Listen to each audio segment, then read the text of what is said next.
आप पूरा बारूद का ढेर बने हुए हो।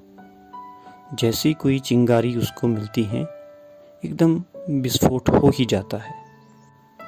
ये जो आप बार बार क्रोध करते हो ये आपके अंदर से पैदा होता है। बाहरी तो सिर्फ एक बहाना होता है जो आपको मिल ही जाता है और अक्सर मिलता ही रहेगा। यहाँ यह बात समझना आवश्यक है कि अचानक से आपके भीतर से ये क्रोध कैसे उत्पन्न हो जाता है। ये प्रश्न सिर्फ आपका प्रश्न नहीं है बल्कि हम आप जैसे लाखों करोड़ों लोगों का प्रश्न है। कोई पीड़ा, कोई दुख, कोई फ्रस्ट्रेशन आपके अंदर जरूर जमा रहता है जो कि अलग अलग घटनाओं द्वारा अलग अलग समय में घटित होता है और आपके भीतर वह किसी तरह से सेव रहता है। फिर अचानक जैसे ही उसे बहाना मिलता है वो फूट पड़ता है। अन्यथा ये भी कोई बात है कि लड़ कोई दूसरा रहा हो और क्रोधित आप हो रहे हो। आपको बस में सफ़र करते करते अचानक किसी पे गुस्सा आ जाता है, जबकि आप उसे गहराई से देखोगे तो उसमें गुस्सा और क्रोध आने जैसी कोई बात ही नहीं है। दूर दूर तक उस बात से कोई आपका रिश्ता ही नहीं है, लेकिन फिर भी आप क्रोधित हुए। आपने क्रोध करके खुद को उसकी सज़ा दी। ये सब अनावश्यक चीज़ें हैं, आपके लिए बिल्कुल भी ज़रूरी नहीं है। आखिर ऐसा क्या है जो आपके अंदर से कभी भी फूट पड़ता है? इसको थोड़ा गहराई से समझ लें।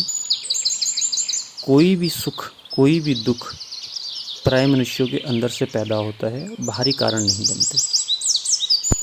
और जो बाहरी कारण आपको दिखाई देते हैं वो मात्र बहाना है।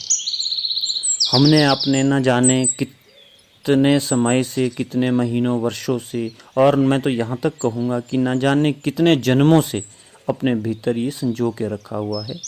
इसे जैसे ही खाद पानी मिलता है, अभिप्राय कहने का है कि जैसे ही इसको कोई बहाना मिलता है ये फूट पड़ता है।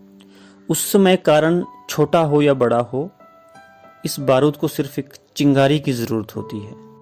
और क्रोध हमेशा ही अक्ल को खा जाता है, जिसके कि बड़े ही नुकसान हमें भुगतने होते हैं। कोई भी दुख, कोई भी सुख मनुष्यों के अंदर से इच्छाओं से पैदा होता है। कोई भी सुख की अनुभूति मानव के अंदर से पैदा हुई इच्छा की पूर्ति है। इच्छा की पूर्ति होना ही सुख की अनुभूति होती है। और बिल्कुल उसी तरह दुख की अनुभूति उस अंदर से पैदा हुए उस इच्छा का दमन है। किसी भी इच्छा का दमन होना हमारे लिए दुख का कारण बनता है, और वही दमन धीरे धीरे हमारे अंदर जमा रहता है, जो कभी भी देर सवेर हमारे क्रोध के रूप में प्रकट होता है। अब ये इच्छाएं अगर तो 2, 4, 6 हो, 10, 15 हो तो पूरी हो, लेकिन इच्छाओं की कोई सीमा थोड़ी ही ना है। इच्छाएं असीमित है। 20, 30, 50, 100 इच्छाएं आप पूरी कर भी लेंगे तो उसकी संख्या उतनी ही तेज़ी से बढ़ेगी और वो 100 से 500, 500 से 1000 होती जाएगी। अब ये तो संभव नहीं कि उनको पूरा किया जा सके।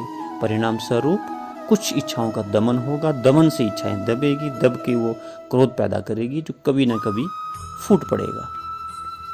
घरों में विवाद अक्सर इन्हीं वजह से होती है। वजह कोई और होती है और बात कहीं और से निकलकर पहुंच जाती है और उस पर आप क्रोधित हो जाते हैं। अब तो बच्चे भी बड़े मनोवैज्ञानिक हो गए हैं। वो पहले ही देख लेते हैं कि अगर कोई माता या पिता कोई भी घर में थोड़ा अपसेट है, क्रोधित हो रहा है, तो वो उस दिन वो कभी घर में नहीं बताएंगे जो इससे उनको की बहाना मिल जाए। वो जानते हैं कि उसकी पुस्तक 10 दिन से फटी हुई है, उसकी कॉपी 10 दिन से फटी हुई है, लेकिन वो गुस्सा तभी निकलेगा जब उनका कुछ मूड ठीक नहीं है। इसलिए वो जानते हैं उस दिन वो दिखाएंगे नहीं आपको वो चीज़। वो उस दिन दिखाएंगे जिस दिन आपका मूड अच्छा है। कहने का अभिप्राय है कि वो जानते हैं कि आप अनावश्यक गुस्सा करते हैं, आपका क्रोध अनावश्यक आता है। वो वजह कॉपी और पेन तो होती ही नहीं है। वजह कहीं आपके अंदर से होती है। किसी ने आपके ऊपर गुस्सा किया, आपने भी किसी के ऊपर कर दिया, यही कारण रहता है। तो क्रोध से बचने के लिए मात्र और मात्र एक उपाय होता है कि अंदर ऐसे अणु पैदा ना हो, ऐसी चीजें पैदा ना हो, ऐसा दमन कहीं रह ही ना पाए जिससे कि आपको कभी भी क्रोधित होना पड़े। यहां साफ सी बात है, आप मालिक नहीं हो, आप अपने मालिक नहीं हो, क्योंकि आपको तो क्रोध आ जाता है, आप लाते थोड़ी ना हो।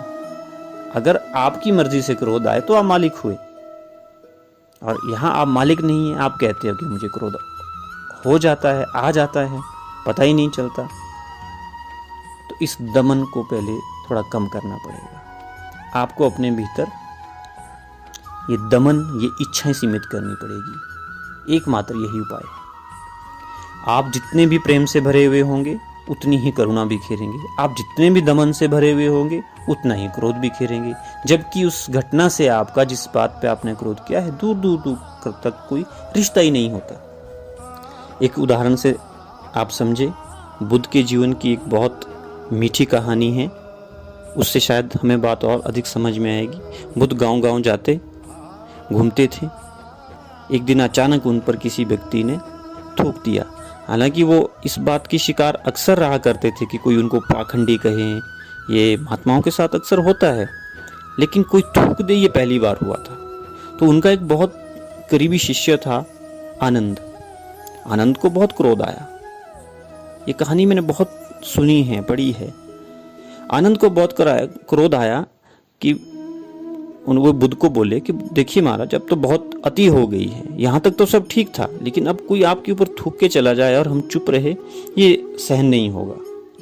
अगर आप आज्ञा दें तो उस व्यक्ति को हम थोड़ा ठीक करें। लेकिन बुद्ध मुस्कुराए।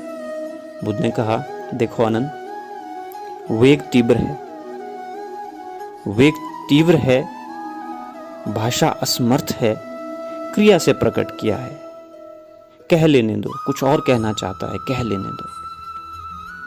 आनंद को बड़ी चोट पहुंची कि आप हद करते हैं, ये कुछ कहना चाहता है।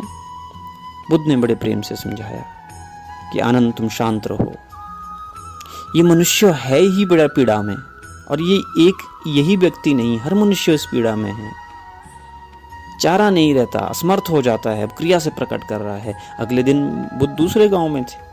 वही व्यक्ति रोता चिल्लाता हुआ बुद्ध के पास पहुंचा, पैर पर पड़ा, कहा महाराज क्षमा कर दीजिए, बहुत बड़ी गलती हो गई। बुद्ध ने फिर कहा, वेग तीव्र है, रो रहा है, भाषा आज भी असमर्थ है, कुछ कहना चाहता है, कह नहीं पा रहा है। ये व्यक्ति की पीड़ा है, वो मालिक नहीं है स्वयं। पता नहीं क्या क्या दमन दबा के बैठा है अपने हृदय में, और किस किस रूप में वो बाहर आ रहा है, कुछ कहा नहीं जा सकता। तो इस घटना से ये साबित हो जाता है कि हमें संयम, और जो तरह तरह की ये इच्छाएं मन में पैदा हम करते हैं, जो जिसका दमन करके हमें, हमारे अंदर ये क्रोध पैदा होता है, सबसे पहले इसको बड़े सहजता से हमें स्वीकार करना होगा। अगर हम इच्छाओं का दमन करेंगे फिर क्रोध रूप में प्रकट होगी। दमन नहीं करना है। मुख्य प्रश्न यहाँ पे ये है कि इच्छाएं तो पैदा होगी और हम उनका दमन करेंगे तो अवश्य ही और ज़्यादा हम क्रोधित तो हो जाएंगे। दमन नहीं करना है, इच्छाओं को सीमित करना है, तो अवश्य ही हम क्रोध को भी सीमित कर लेंगे, और फिर क्रोध हमारा मालिक नहीं होगा, हम ही मालिक होंगे। हमें पता है कि हमें क्रोध नहीं करना है और क्रोध नहीं करेंगे। जब तक हम ना चाहें क्रोध नहीं करेंगे। पानी के लिए जितनी मर्जी चिंगारी लगाओ, आग लगाओ, पानी में आग नहीं लग सकती। बारूद का ढेर बनोगे तो कभी भी छोटी सी चिंगारी काफ़ी है, उसके लिए आग का काम करेगी और विस्फोट होएगा। इस तथ्य से थोड़ा सा हमें बचने की ज़रूरत है। तो मैं तो यही कहूँगा कि आप स्वयं मालिक बने, क्रोध को अपने ऊपर मालिक ना बनने दें, संयम रखें। और बुद्ध की तरह अगर करुणा से भरे हो तो क्रोध तब भी नहीं आएगा जबकि कोई व्यक्ति उसके ऊपर थूक रहा है। मैं ये कभी नहीं कहना चाहता कि आप अत्याचार को सहें, लेकिन संयम के लिए जो करना चाहिए वो यही एकमात्र उपाय है, यही एक सूत्र है। उम्मीद करता हूँ आपको मेरी बात से कुछ संतुष्टि हुई।